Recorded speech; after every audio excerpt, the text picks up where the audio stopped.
Good morning, YouTubians. It's Kermit's Ghost, and today we are doing the 100 cult movies, and we are on number 3 on the list, and that is Quadrophenia from 1979. But before we do, let's go and put the kettle on and have a nice cup of tea.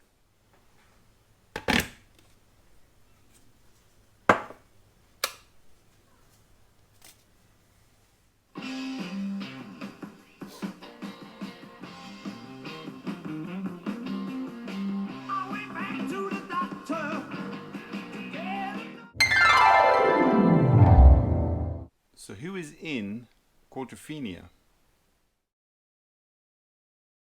So there are a lot of young upcoming British actors in this film. Most notably is Phil Daniels there as Jimmy, the lead character in the film.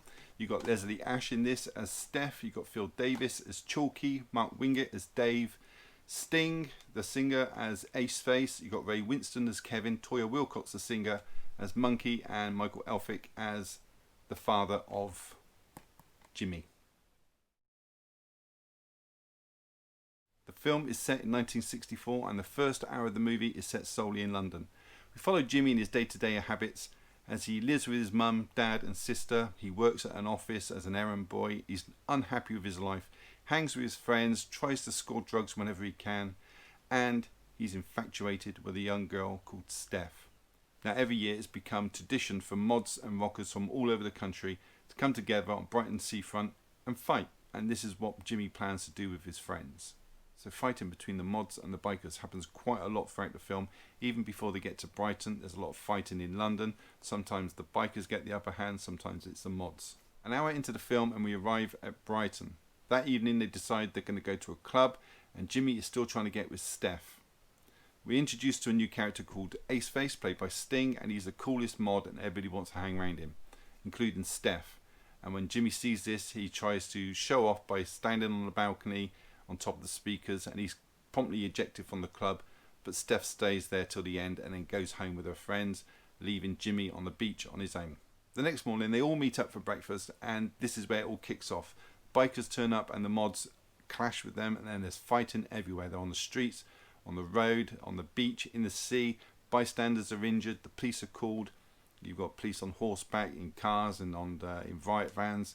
And while this is all going on, Jimmy takes Steph, after he's proved himself as a fighter, takes her up a side alleyway. They hide behind the door and have sex. When this is all done, they rejoin the fight, and Steph gets away, but Jimmy is arrested. Jimmy's put in a police van, and then he's joined a little bit later by Ace Face, who's also arrested. And you can tell on Jimmy's face, this is the best day of his life. He's been to Brighton, he's gotten the fight that he wanted, he's got with the girl, and now he's arrested and he's in with his idol Ace Face. So the next day, after paying his fine in court, Jimmy heads back to London alone. This is when he finds out that Steph has betrayed him and gone with his best friend.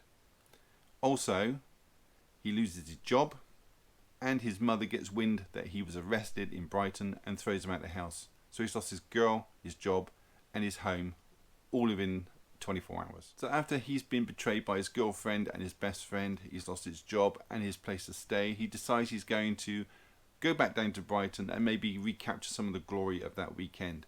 While he's there, he sees Ace Face's bike, which is parked outside the Grand Hotel, but then he notices, to his disgust, that Ace Face is not as cool as he thought he was. He's actually a bellboy. This is enough to tip him over the edge, and he steals Ace's bike, and that is where I'm going to leave the story, because I've pretty much told you right up to the last scene. Absolutely no problems with the sound on this. The dialogue is crisp and clear. You don't have to turn it up or alter a volume at all for any parts of the film. There's a lot of songs on The Who, and a good use of the surrounds on this film. And no problems with the picture quality either. It's a lot of night scenes, a lot of dark scenes in this film, and it deals with the blacks very good. Although they used a lot of young actors, and I should imagine for a lot of them it was their first major role in a movie, I think it worked as an advantage because they brought a lot of energy to the film.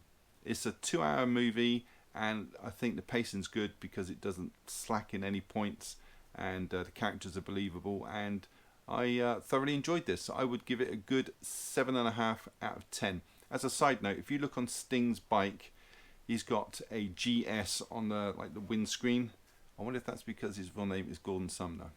Anyway, that is it. Thank you so much for watching. Did you agree with my review of this film? Do you like it? Do you hate it? Have you never heard of it?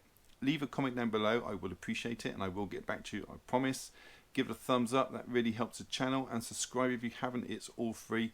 Why wouldn't you? And if you do subscribe, hit the bell in the corner to get notifications of further videos. All that being said and done, thank you so much for choosing my channel and watching my video today. Take care, and I'll see you in the next one.